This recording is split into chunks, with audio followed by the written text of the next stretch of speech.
बोलिए औशान माता की जय। गुरुवार को सभी को औशान माता की कथा जरूर सुननी चाहिए। औशान माता की अगर आप पूजा नहीं करा सकते हैं तो कथा जरूर सुनने से हमें आधा फल जरूर प्राप्त होता है और माँ हमारे सभी मनोकामना को पूरी करती हैं। चलिए शुरू करते हैं कथा। औशान माता की जय। एक गांव में एक सास और बहू रहती थी। बहू अपने सास पर बहुत गुस्सा करती थी क्योंकि सास बूढ़ी होने के कारण कोई काम नहीं कर पाती थी। सास और बहू में रोज कलह होती रहती थी। बहू हमेशा सास को ताने देते हुए कहती थी, अम्मा आपसे कोई काम नहीं होता है, दिन भर घर में बैठकर ही बैठी रहती हैं और बातें करती रहती हैं। बहू के ताने सुनकर बुढ़िया लाचार थी और कोई जवाब भी नहीं दे पा रही थी। लेकिन बहू ने कहा, अम्मा आप दिन भर खाली नहीं बैठी रह सकती, आपको घर का कुछ काम तो करना ही पड़ेगा। सास ने कहा, बहू इस उम्र में मैं क्या करूं और कहाँ काम करने के लिए जाऊं? तुम अगर मुझे रोटी नहीं दोगी तो मेरा क्या होगा? इस पर बहू ने कहा, अम्मा आप रोज़ सुबह पूरे गांव में दूध बेचाया करो, एक महीना पूरा होने पर मैं आपसे हिसाब लूँगी। बेचारी सास दुखी मन से मजबूरीवश गांव में दूध बेचने के लिए तैयार हो गई। सुबह हुई तो बहू ने दूध का डिब्बा सास को थमा दिया और कहा कि जल्दी दूध बेचकर घर आना। सास घर से निकली और एक पीपल के पेड़ के नीचे बैठ गई। सोचने लगी, इस बुढ़ापे में भी मुझे क्या क्या दुख झेलना पड़ रहा है। अब कैसे मैं गली गली जाकर दूध बेचूं? इतना सोचते सोचते 2-3 घंटे बीत गए। इसके बाद सास ने मन में विचार करते हुए दूध को उसी पेड़ के नीचे डालने का निर्णय लिया। सारा दूध वहीं उड़ेल कर सास घर लौट गई। बहू ने सोचा, सारा दूध बेच कर आ गई, रुपए भी लिए होंगे तो कोई बात नहीं, महीने के आखिरी दिन में मैं हिसाब लूँगी। इस तरह दूध ले जाते हुए सास को 1 महीना बीत गए। अब वह दिन भी आ गया जिसमें उसे हिसाब लेना था। वह दूध लेकर गई और पेड़ के नीचे बैठकर रोने लगी और कहने लगी, अब मैं क्या करूं? आज बहू को दूध का हिसाब कैसे दूंगी?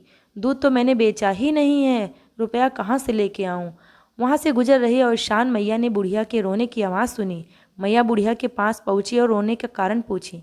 बुढ़िया ने मैया से कहा, मेरी बहू मेरे साथ अच्छा व्यवहार नहीं करती, मुझे कहती है घर में कुछ काम किया करो, रोज़ मुझ पर गांव में दूध बेचने के लिए भेज देती है, मुझसे ठीक से चला भी नहीं जाता, घुटने में दर्द है, इसलिए मैं रोज़ दूध इस पीपल के पेड़ के नीचे डाल देती हूँ और बहू से कह देती हूँ कि मैंने सारा दूध बेच दिया। आज मुझे बहू को पूरे महीने का हिसाब देना है, मैंने हिसाब नहीं दी तो वह मुझे घर से निकाल देगी। औसान माता को बुढ़िया पर दया आ गया।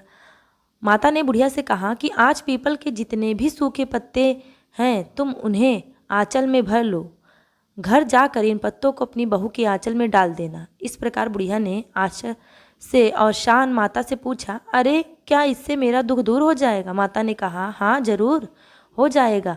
जब दुख दूर हो जाए तो औशान माता की पूजा करना बिल्कुल भी मत भूलना।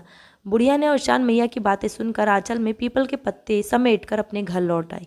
सास जैसे ही भरे आंचल के हाथ घर पहुंची, बहू अत्यधिक खुश हो गई। बहू ने पूछा, क्या बात है अम्मा, आज तो आप पूरा हिसाब लेकर आई हो, बहुत सारा पैसा मिला है आपको? सास बोली, हाँ बेटा ऐसा ही समझो, तुम अपना आंचल फैलाओ, मैं उसमें सब डाल देती हूँ। बहू ने अपना आंचल फैलाया, लेकिन या क्या, उसका आंचल तो रुपये और जेवरों से भर गया था। बुढ़िया को समझ नहीं आ रहा था यह सब औशान मैया की कृपा है।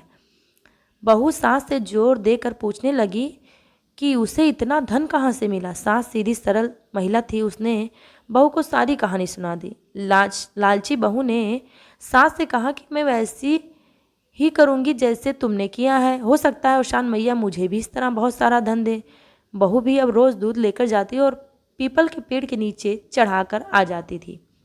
महीने के आखिरी दिन बहू पेड़ के नीचे दूध चढ़ाकर रोने लगी। उसकी आवाज़ से सुनकर औशान माता प्रकट हुई और बहू से पूछने लगी, क्या हुआ, तुम क्यों रो रही हो? बहू ने कहा, मेरी सास मुझे बहुत परेशान करती हैं, कहती हैं दूध बेचकर रुपए लेकर आओ तभी तुम्हें इस घर में रहने दूंगी।